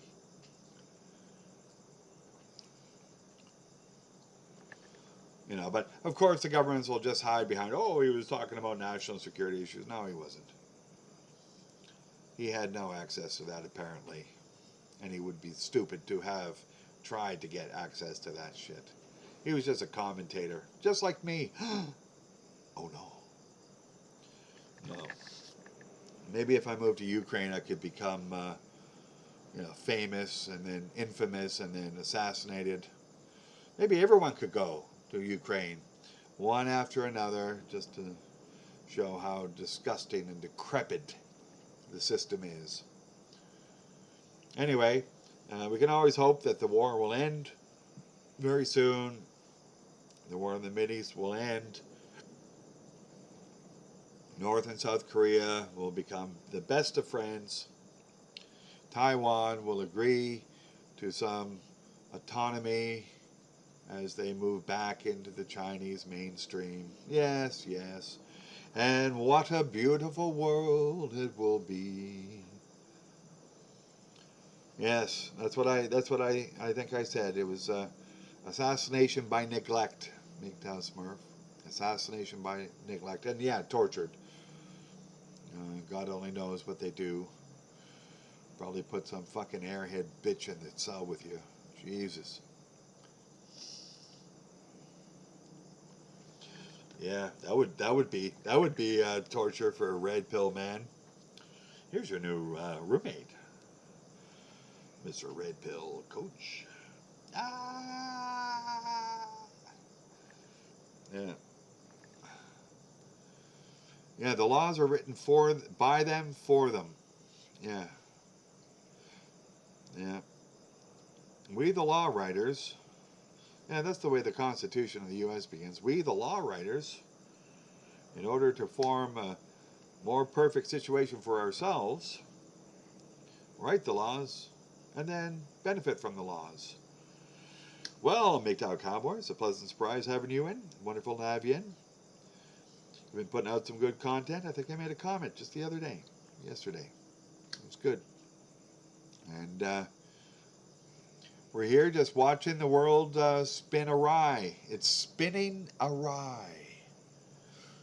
And that's not a drink. That's just an kilter spin. So it's an unfortunate set of circumstances that we are joined here today. Sounds like the beginning of a funeral. In fact, it is. It's the funeral of Gonzalo Lira. Funeral of a name that we can put to a lot of men who have died needlessly, stupidly, unnecessarily, pointlessly. How many adjectives can we put in for the utter, grotesque situation that we are witnessing and the destruction of so many men's lives? This is a travesty. It is a travesty. And it's not ending. It's not ending. We know right now that this is the worst moment of some man's life in some field in Ukraine. We know it's the worst moment of any man's life possible. Right now. Right now. Right now. I don't know how many men are dying. Apparently it's 30,000 a month. That's 1,000 a day. You can do the math for the hour. So, 30. Anyway, horrible. Horrible. And, you know, is this the future of you men? I certainly hope not. I hope you know that they just want to dispose of you. This whole thing was manufactured because some woman, apparently, what's her name, Newland, she wanted some glory and you know, she has some hatred for Russia and thought that there would be a strategic interest, you know, playing strategy games when you're not prepared to lay your life on the line for it is the deepest of cowardice. But she was able to play the game and had the support of people, and now she's, you know, seeking to expand it and kill even more men, this time more American men. How many American men have died in Ukraine? We'll never know, right, at this point. But somebody knows. You know, they take a sabbatical from the U.S. military and suddenly appear on a private contractors list in Kiev. Oh, how did that ever happen? Oh, how did that ever happen? It's called plausible deniability. Yeah. Yeah. So this is how they operate. They write the law so they can always have plausible deniability. And the lies go out there. The lies go out there. Yeah. Yes. I think that's a law, isn't it, Ironheart? It's the first law of journalism. Media shall forget a lot of things. It's a hot topic, and then it's gone. It's a hot topic, and then it's gone.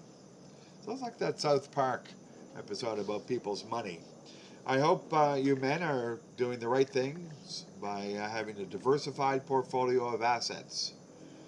Whatever the assets are, they can be physical assets, they can be medium of exchange assets,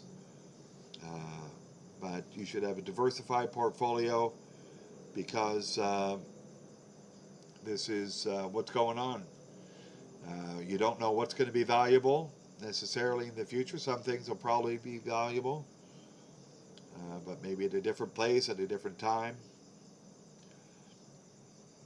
Yeah, thanks, Ancient Lady. And I didn't do a complete breakdown, but she was involved way back in 2014 to start this whole thing off, or to further it along, I should say. Yeah, did you see that, Father? No, I don't know. I'm getting these videos, and it's really, to me, depressing. They showed a video of what appears to be conscripted men my age, like 50 and above, had been sung to by some tart in a sanitized room, and these men looked anything but in the least bit interested in this bink, or very happy about, going off to die against extremely, apparently well armed, well trained, young, seasoned Russian soldiers. Oh, geez, Mgtow cowboy. I don't know. I don't know. That's bad news. That's bad news. You know. Yeah, I agree, Arvero. That's I've had a string of friends here die, I gotta say, and it's connected. You hear what the symptoms are going to be, and then bingo, you see it. And it depends upon the age and the lifestyle, maybe, and the state of mind. I'm a firm believer in positive thinking, the power of positive thinking. Do not keep in negative thoughts. Let it out. Don't hit your screen, but let it out. Don't be angry for very long. Laugh a bit. And there's lots of channels still going that you can have a good time. We always love One Fast Stack, to let us know that, we're sane and other people are insane. So we got the better advantage right there, although it's difficult to navigate. Yeah. Yeah, that's the one I saw too, Father No. Yeah, some girl singing, and oh, God. Yeah. Like, what is this? What is this? This is horror. And these men, maybe they got, grown children that are just, and now, oh, man. And they know what they're going into. They're going into a killing field. Yeah. No, I did not see that Mgtow cowboy.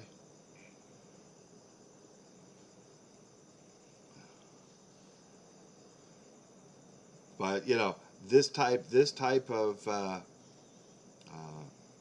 individual radical behavior, this is to be expected in extreme times. This is the lizard brain being activated, and then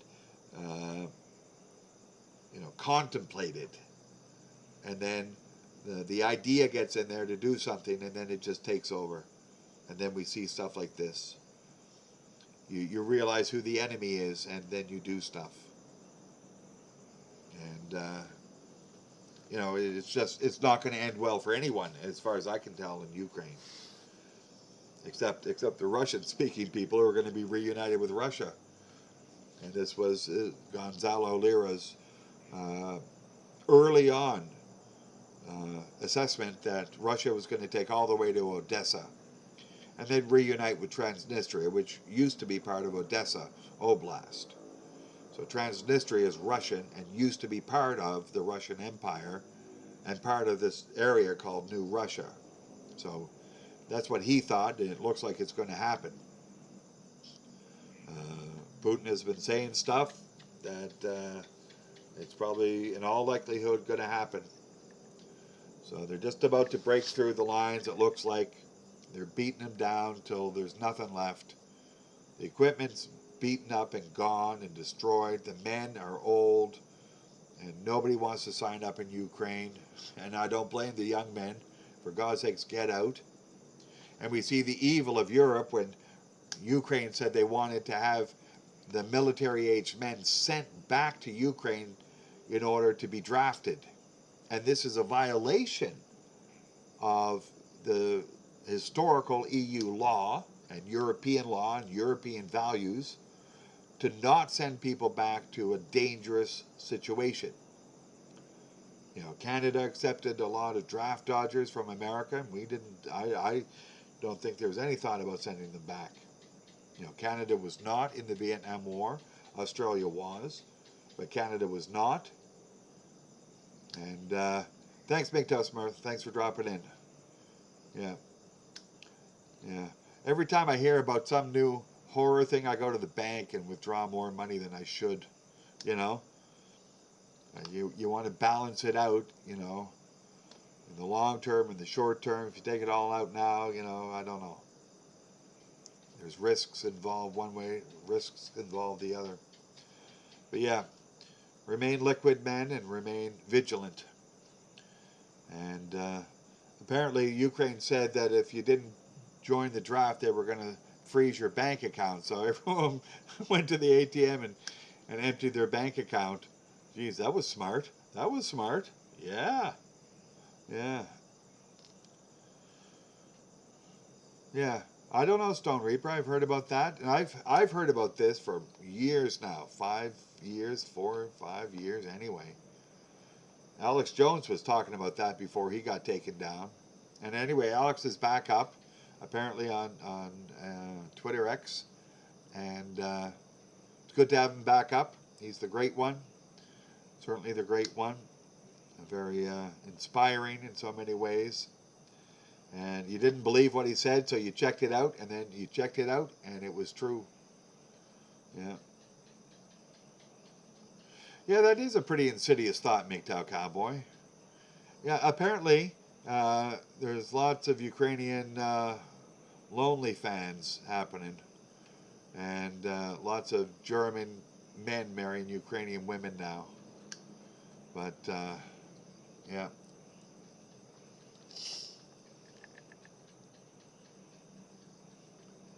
Yeah, apparently they have better access, or they think they have better access to information, MH. You know, rich people can hire other people to give them good information, like the best information.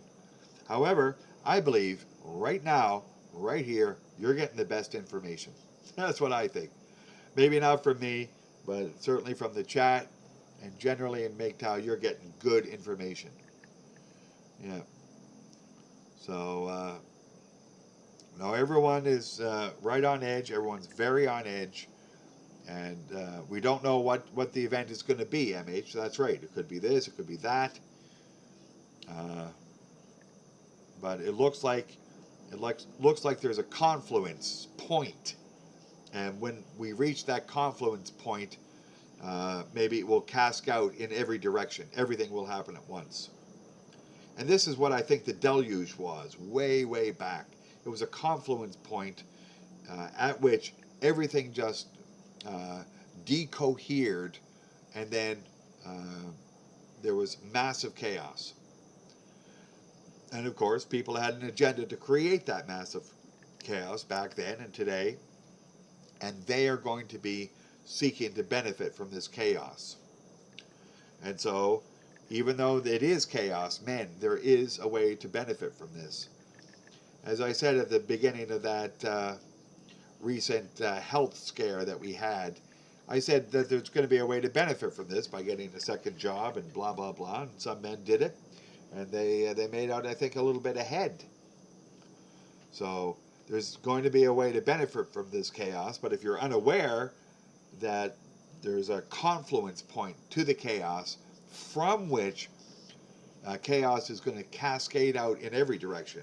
There's going to be illnesses, there's going to be an economic collapse, there's going to be social upheaval, there will be people going crazy and throwing grenades.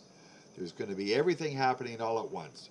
Weather situations, unusual esoteric situations, everything's going to happen. Perhaps. You know, I'm just saying that. It could just be, you know, what would be expected in a chaos situation. You know, uncertainty, tyranny, information asymmetry, information cut off, so that No one's able to talk to each other. But we all know that whatever you hear after the cutoff of information, it's you got to take it with a big grain of whatever, salt, sand, bricks, a big dose of bricks. I don't know. So hey, Soft Sands, what's up?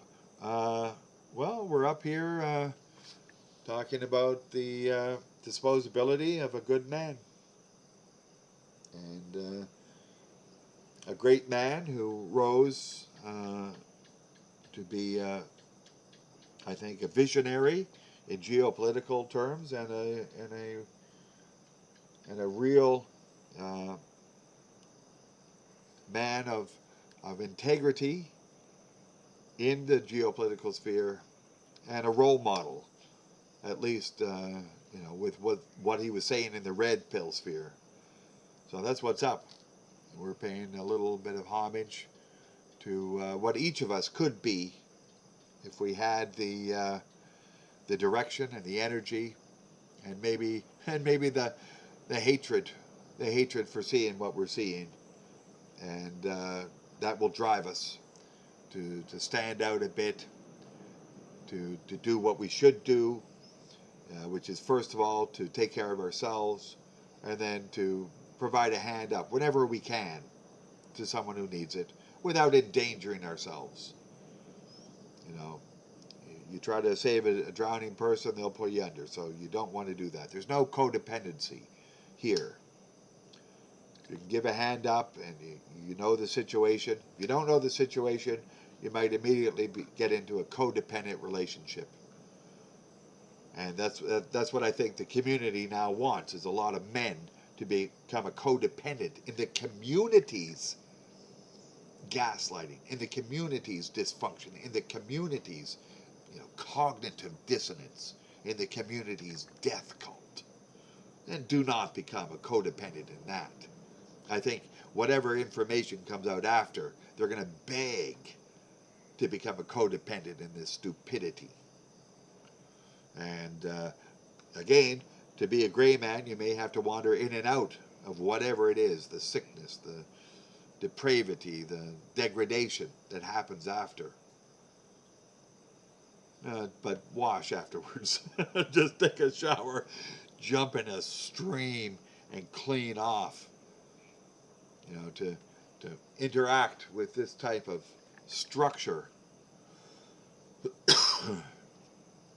that that promotes these crazy ideas. You got to shower off. You got to shower off afterwards. And hey, T Snowy 23, welcome in. So yeah, I think there's going to be a reset to natural law. Yeah, law of the jungle. Law of the jungle is the most natural of the laws. And law of the jungle is kill or be killed. That's going to happen. And it's completely unnecessary. Men generally don't want that. And they're very, very quick not to want that, because they know when you do a hot drop, even the best players can get killed. That's it. So you don't want it. You don't want to be in a law of the jungle. Kill or be killed. That's it. Just like an animal. The biggest animal wins. Well, not always, but yeah. So men form teams, and they one guy becomes captain one way or the other, and if he's doing a good job, nobody really bucks it. But when he's doing stupid things, people start to filter away, and that's what Mgtow have done. We've seen stupid things since women got the vote, with the white feather campaign, shaming men to go die in foreign wars. That has not changed since the First World War. That has not changed. They're trying to do it in America. What was the latest thing? Somebody can come up and maybe give better information, that they're watching out for manosphere channels and manosphere information as a terrorist group or something like that. So this is just an attack on men not wanting to participate in a sickness, and now they're going to attack the men warning other men about this. Yeah.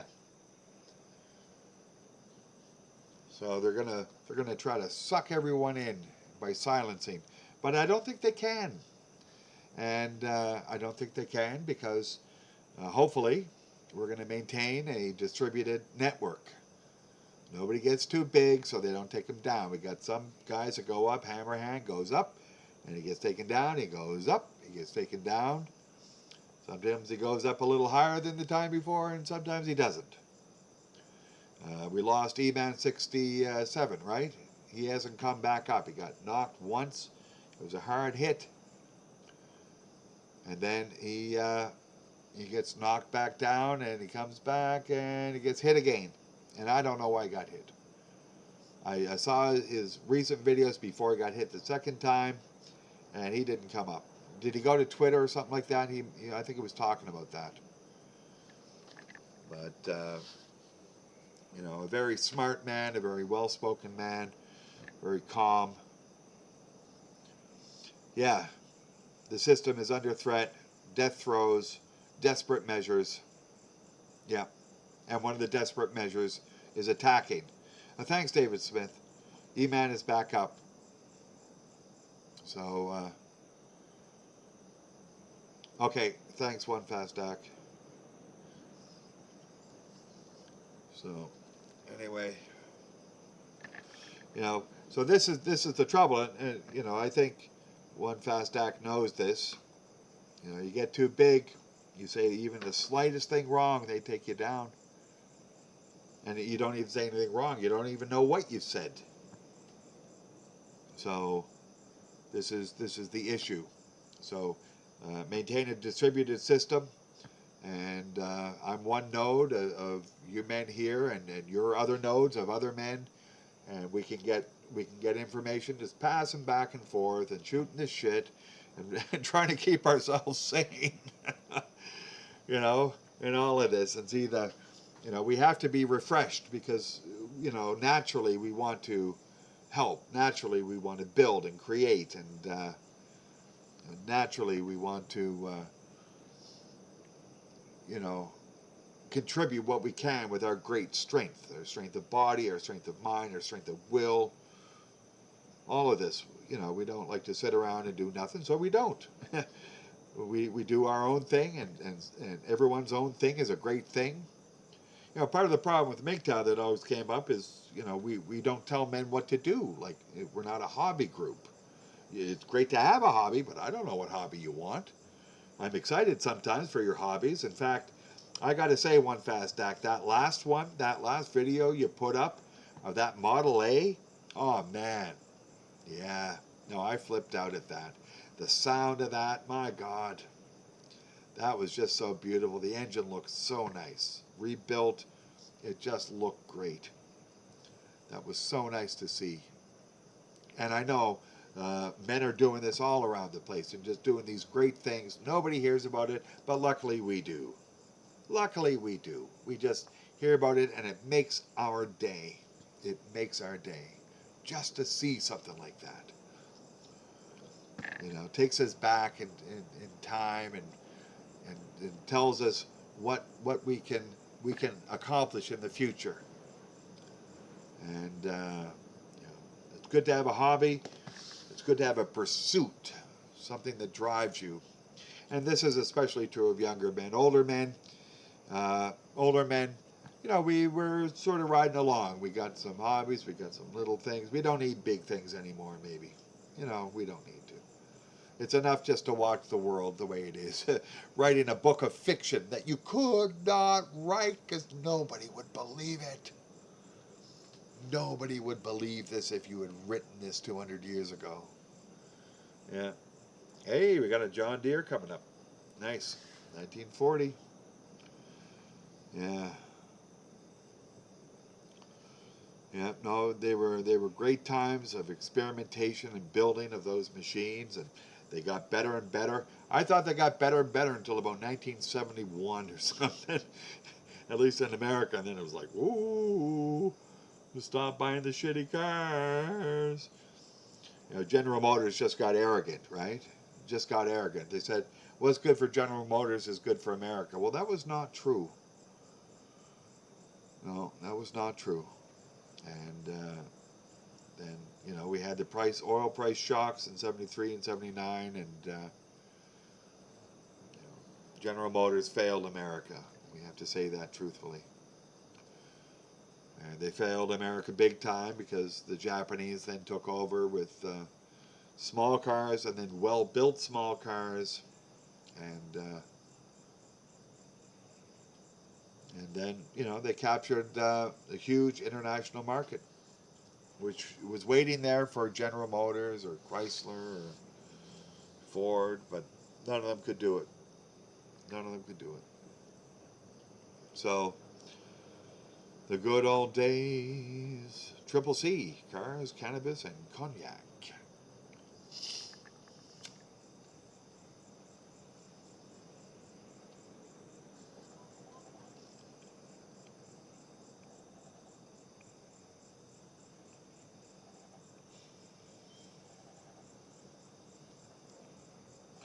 No, I've never seen that, Father. No, I'm reading it, and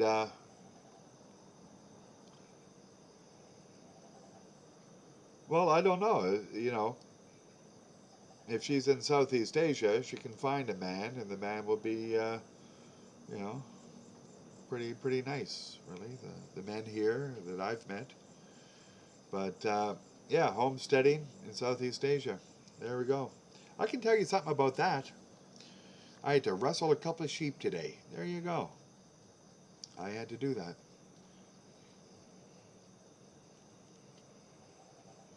But on the flip side, I'm going to eat the sheep eventually. And if I get really pissed off with them, I'm going to eat them quick. But I did have a lovely roast duck today. And I think I'll have another one tomorrow. I got out of the chickens. I got a couple of chickens, but not many anymore, because they were too tough on the ground. They ripped apart the ground. They're really omnivores. They'll eat anything. Yeah. Oh, I see. So she's already got a man, a retired Navy guy. Yeah, I see. That's it. If you come here, I don't want to say she's a unicorn, but yeah, there's a lot of good situations you can have in Southeast Asia. You got to put up with the heat, like all year long. It's sort of hot, unless you live up in the mountains, in which case it's sort of hot at noontime and then it cools off nicely. So yeah. But if you like, 12 month a year summer, well, if you can take that, Southeast Asia is good. Yeah.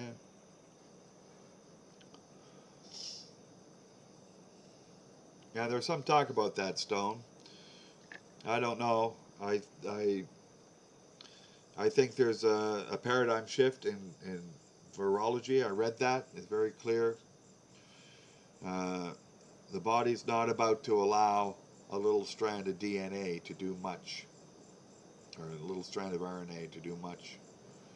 The body has defenses, but, maybe you can overcome them. Don't know. But, yeah. Dr. John Campbell, I've never been able to put my finger on what he says is one way or the other.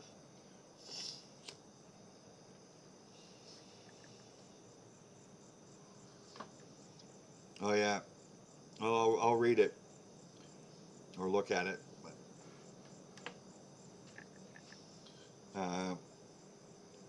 I looked at BSL-4 labs, and they've been doing, bad things for a long time. The biosafety level 4 labs, there's about 50 of them in the world, and they got some nasty stuff. I don't know what it does, but the human body is pretty well engineered, I think. And as long as you can avoid premature death, a la participation in the evils of the world, including governments which wish your disposal, then, you know, you're going to do okay. Yeah.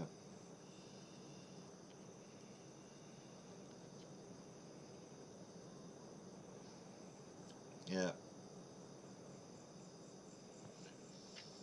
I think the main thing to transfect is good ideas.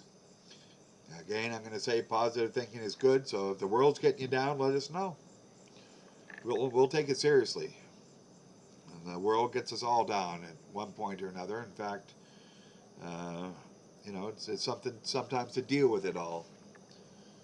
Uh, but you know, if you persevere, things will balance out. You'll right the ship, as it were, and sail on. And I think you know, I was worried about having the channel taken down for a long time. I finish, I think, my last strike tomorrow. My last warning, anyway, which is basically a strike. So maybe I'll come up and be doing more. As I think we're getting near the final act of this play. I don't know, but it looks like it is. Things are heating up. If we see a war with Iran, we'll know we're in the final, because apparently Russia and China are not going to allow Iran to be beaten up.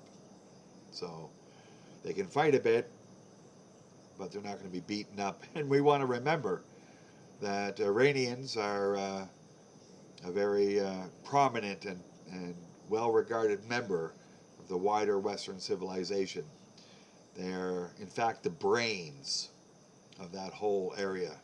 The brains come out of Iran in the history of the West. You know, so these people are able to do it, and you know, despite some troubles in Iran, you know, the country is looking very good. I don't know. It just came up like a travel thing, and somebody drove from Tehran to the Caspian Sea. You know, the place is looking good. The place is looking good. You know, it's a beautiful drive, I got to say. He said it was one of the great drives of the world.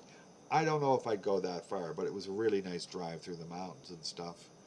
And then you get to the Caspian Sea. Just the name of it, Prince Caspian. Anyway, I think we're going to end the stream now before I get too caught up in anything. And I appreciate you men coming in for this discussion about men, for this discussion about the assassination of Gonzalo Lira, a famous man from the Red Pill community who was murdered in a conjunction of evil between America and Ukraine. And the only thing we could do is witness it. You know, how do you make people do the right thing? You cannot. And unfortunately, the wrong people are in power and just don't know what the right thing to do is. Or if they do know, they won't do it for reasons that are known only to themselves. So they know why they're evil and we don't. And I guess that's how we're going to have to live with this.